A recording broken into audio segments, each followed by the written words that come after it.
All right, green anaconda video number 2. Let's get a couple things straight. Finding a green anaconda shed on a path or near a boat ramp, and the shed laid out on some rocks or near rocks, whatever the stupid story is ridiculous. It sounds like a plant. So they can go and do the DNA and confirm, yes, indeed, it's an anaconda, and that's about it. That's from a captive anaconda. I breed anacondas. I keep anacondas. I've been doing this a long time. I am literally your anaconda expert. And having somebody weigh in that can go and read a textbook or read some book about anacondas and then get in front of a camera and then say that they have some kind of expertise regarding that animal is preposterous. Green anacondas, generally in the wild, they would be shedding in some very cryptic, very secret place, not out in broad daylight where somebody would just, waltz along and find this. That was done for one reason.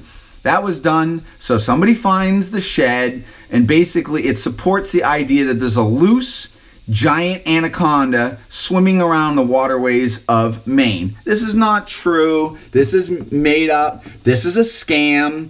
And sadly, we need to hear the other side. We need to hear some reality. We are dealing with a boogeyman or a boogie snake or whatever, but we need to have some sense brought in on this about, the realities of a green anaconda.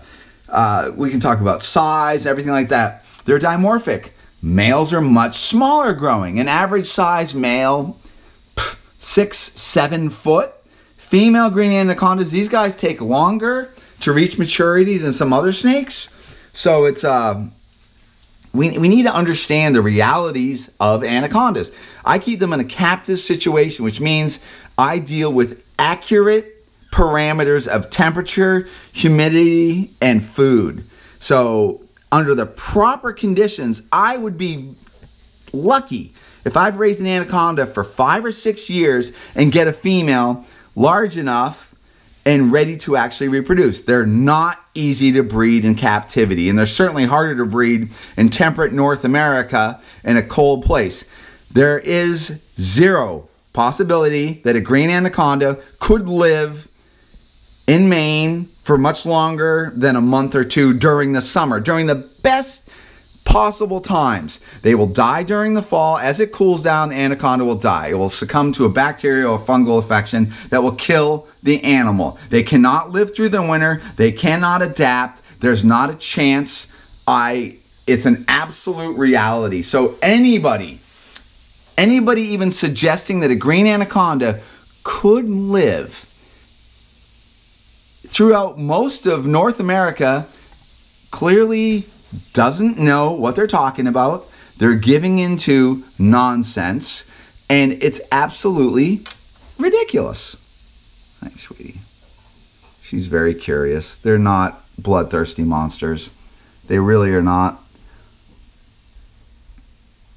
Beautiful animals. So this one is actually gravid, like we said in the previous video. So it means that she's gestating and has babies in her. And I'll actually be very fortunate if this animal actually gives me live babies. Like I said, they're very difficult to breed, and that's with all the proper, conditions and the temperatures and the food and the environment.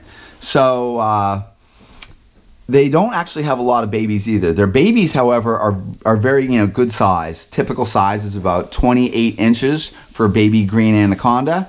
Green anacondas are not commonly kept in North America, certainly in Maine. So somebody has an axe to grind, and their axe to grind probably right now is Maine is changing or has changed all their laws regarding exotics. And it's not just snakes, it's all sorts of exotics, whether it's fish, tropical fish, or whatnot.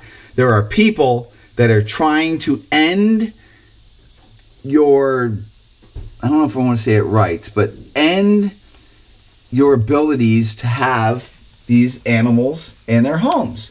And that doesn't just mean, green anacondas. That could be, a boa constrictor, a small type of animal, whatever.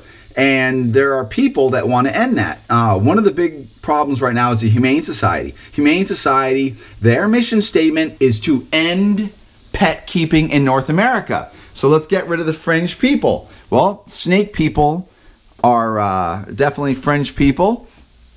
And we would consider that anybody that wants to keep snakes as being a weirdo or something, you know, not so good. Well, that's absolutely not the case. There are many, many talented, educated professionals that love pet reptiles. But I think the first thing is we need to educate the masses and tell them the realities of a green anaconda. So you are now looking at a captive green anaconda. You're seeing I'm interacting with it, I'm touching it, I'm playing with it. It doesn't do anything. She's a sweet big snake, and this is the reality. So I will put this out there. I will go head to head with anybody that wants to argue with me about what's being passed on right now in Maine.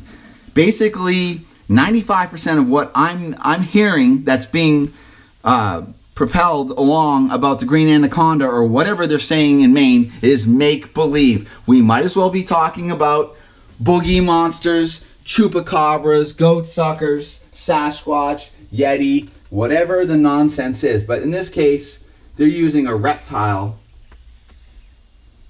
as some kind of monster. And it's such a scam. There's no anaconda. And if there was an anaconda, it's dead or it's dying. It's getting sick. They can't live through it.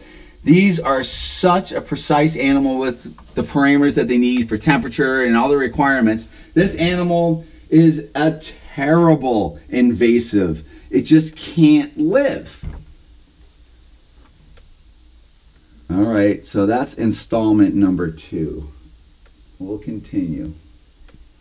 New England Reptile, Kevin McCurley.